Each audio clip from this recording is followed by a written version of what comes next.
बिस्मिल्लाहिर्रहमानिर्रहीम। अस्सलाम वालेकुम। Welcome back to my new video business math for ICom part 1 book Shahid Jamal की फ़ॉलो कर रहे हैं। चैप्टर नंबर 2 कंटिन्यू है, ratio proportion and percentage.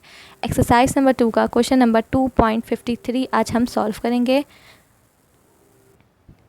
So question है, if 8 men take 12 days to assemble 16 machines, how long days will 15 men take assemble 15 machines?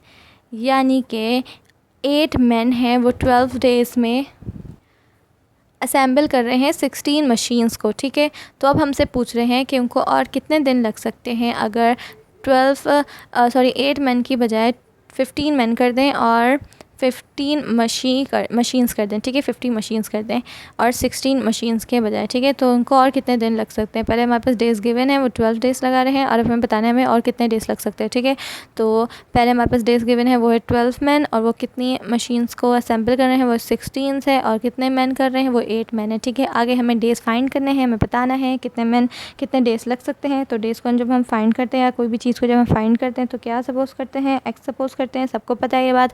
और machines कितनी यहाँ पे असेंबल कर रहे हैं, 50 मशीन्स। ठीक है, और मैन कितने हैं, वो 15 मैन। ठीक है, अब इसका हमें प्रोपोर्शन बताना है, इन सब के बीच में कौन सा प्रोपोर्शन है। तो डेज़ और मशीन्स को पहले देखेंगे। 12 डेज़ में 16 मशीन असेंबल हो रही है। ठीक है, तो जब मशीन्स की तादाद बढ़ाती है तो ज़ाहिर बात है यहाँ डेज़ भी ज़्यादा लगेंगे। ठीक है, यहाँ डेज़ भी ज़्यादा लगेंगे। तो इन दोनों का बीच में कौन सा प्रोपोर्शन कहलाएगा, डायरेक्ट प्रोपोर्शन। जब एक चीज़ बढ़ रही है तो दूसरी चीज़ भी बढ़ रही है, तो यहाँ डायरेक्ट प्रोपोर्शन हो गया। ठीक है, और डायरेक्ट प्रोपोर्शन हम ऐसे शो करते हैं, सबको पता है ये बात। अब हम डेज़ और मैन को देखेंगे।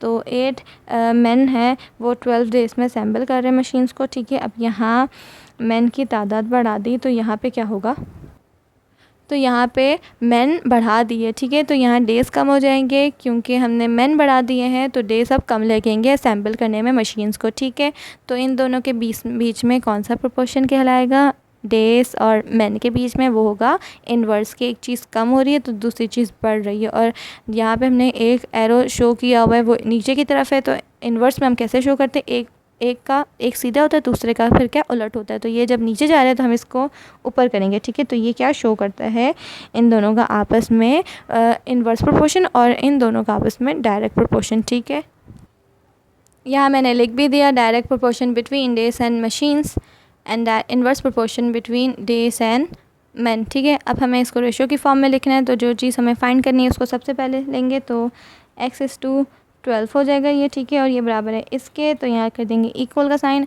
अब यहाँ से नीचे से ली थी वैल्यू, यहाँ से भी नीचे से लेंगे क्योंकि ये डायरेक्ट प्रोपोर्शन है।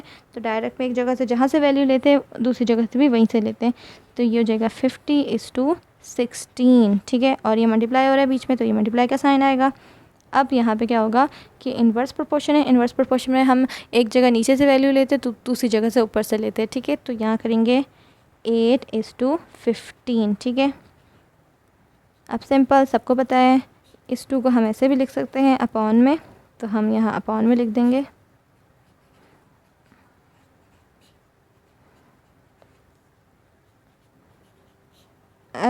अब ये x/12 ऐसे ही रहा।